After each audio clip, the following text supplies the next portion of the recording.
Hello everyone, তোমাদের সকলকে আবারও একবার তোমাদেরই প্রিয় ইউটিউব চ্যানেলে স্বাগত জানাই। আজকের এই ভিডিওতে আমরা তোমাদের দশম শ্রেণীর যে অঙ্কের বইটি রয়েছে তার কোষে দেখি 2 তার সরল সুদ কষা যে চ্যাপ্টারটি রয়েছে তার সমস্ত যে অঙ্কগুলো রয়েছে সেই অঙ্কগুলোকে আমরা ডিটেলে ডিসকাস করব। তাহলে বেশি দেরি না করে চলো আমরা ভিডিওটিকে শুরু করি। দেখো, প্রথম কোশ্চেনটা তোমাকে কি দেওয়া রয়েছে, তোমরা তোমাদের বইগুলোকে খোলো এবং বই থেকে অঙ্কগুলো যেগুলো থাকছে সেগুলো নিজের থেকে একবার করে দেখে নাও, পড়ে নাও। কি রয়েছে দেখো, একের দাগের অঙ্ক, যে দুই বন্ধু একসঙ্গে একটি ছোট ব্যবসা চালাবার জন্য বার্ষিক 12% সরল সুদের হারে একটি ব্যাংক থেকে 15,000 টাকা ধার নিলেন। 4 বছর পরে ওই টাকার জন্য তাদেরকে কত টাকা সুদ দিতে হবে সেটা হিসাব করতে হবে। খুব সিম্পল একটা কোশ্চেন। তোমাকে দিয়েছে কি, যে বার্ষিক সরল সুদের হার দিয়ে দিয়েছে 12% এবং দিয়েছে কি 15,000 টাকা। এটা হচ্ছে আসল, মানে যেই পরিমাণ টাকাটা ওই বন্ধুরা লোন নিয়েছে ব্যাংক থেকে। আর কি দিয়েছে তোমাকে, বলছে যে 4 বছর পরে সুদ বাবদ কত টাকা দিতে হবে। খুব সিম্পল একটা কোশ্চেন। দেখো কি দিয়েছে তোমাকে, দেখো 1 নম্বর দিয়েছে কি তোমাকে আসল দিয়েছে। এখানে কি দিয়েছে, আসল, মানে যেই পরিমাণ টাকাটা ওই দুজন বন্ধু লোন নিয়েছে এটাই হচ্ছে কি আসল। আসল কত টাকা, 15,000 টাকা। 15,000 টাকা, ঠিক আছে। তারপরে কি দিয়েছে, সুদের হার। তারপরে কি দিয়েছে, সুদের হার। এটা কত পার্সেন্ট, সরি, এটা দিয়েছে বার্ষিক 12%। এটা দিয়েছে কত, বার্ষিক 12%। পুরো এইভাবেই তোমরা পরীক্ষার অঙ্কের খাতায় যেভাবে করছি এইভাবেই তোমরা কিন্তু করবে। তারপরে কি দিয়েছে, সময়। সময় কি দিয়েছে, সময় দিয়েছে 4 বছর। সময় দিয়েছে কত, 4 বছর। এবার তোমাকে বের করতে হবে কি, 4 বছর পরে 15,000 টাকার 12% সরল সুদের হারে ইন্টারেস্টটা কত হবে, সুদ কত হবে, এটা তোমাকে বের করতে হবে। এর জন্য আমরা কি করি তোমরা জানো, যে গণিতের ভাষায় সমস্যাটি হলো, কি লিখব, যে গণিতের ভাষায় সমস্যাটি হলো। গণিতের ভাষায় সমস্যাটি হলো, এটা তোমরা কি লিখবে বলো। তোমাকে বের করতে হবে কি, আমরা এখানে লিখে নিচ্ছি যে আমরা বের করব হচ্ছে সুদ। আমরা এখানে বের করব কি, সুদ।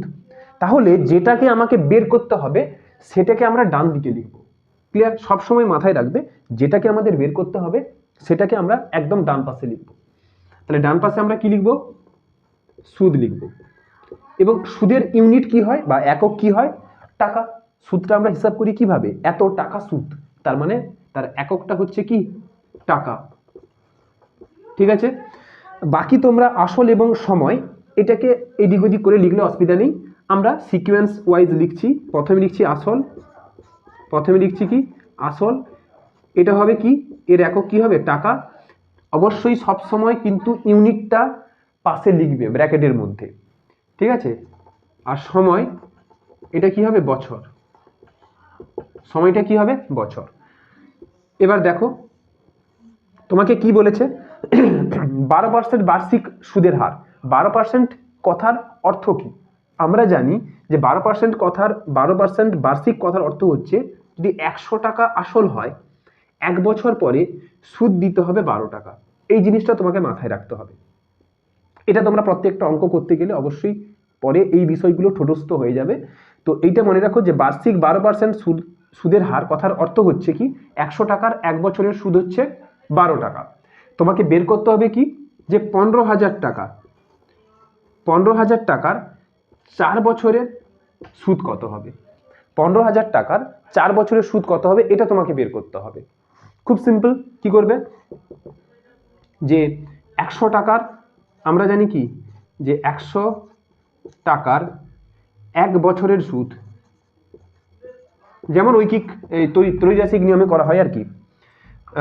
100 টাকার 1 বছরের সুদ, এটা কত হবে, 1 বছরের সুদ এটা হবে 12 টাকা।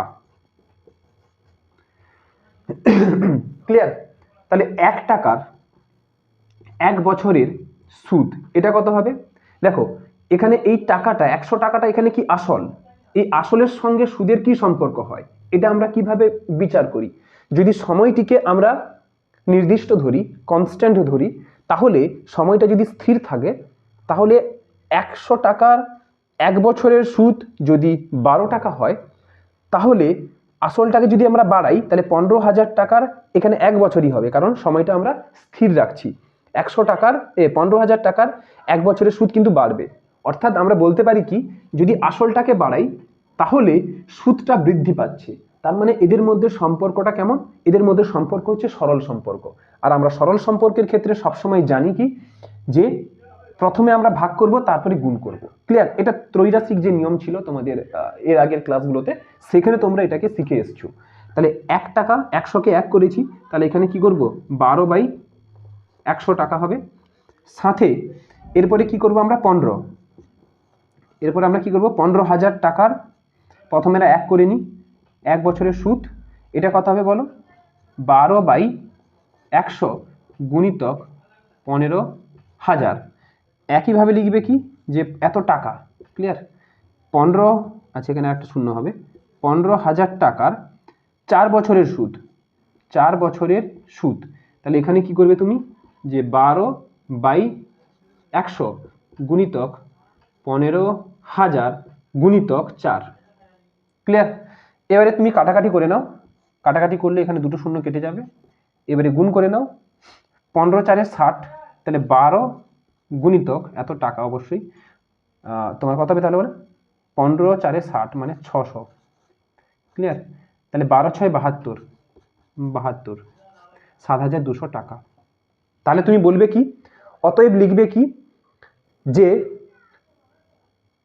ওই যে 15,000 টাকার 4 বছরের সুদ, অতএব লিখবে শেষে, অতএব 15,000 টাকার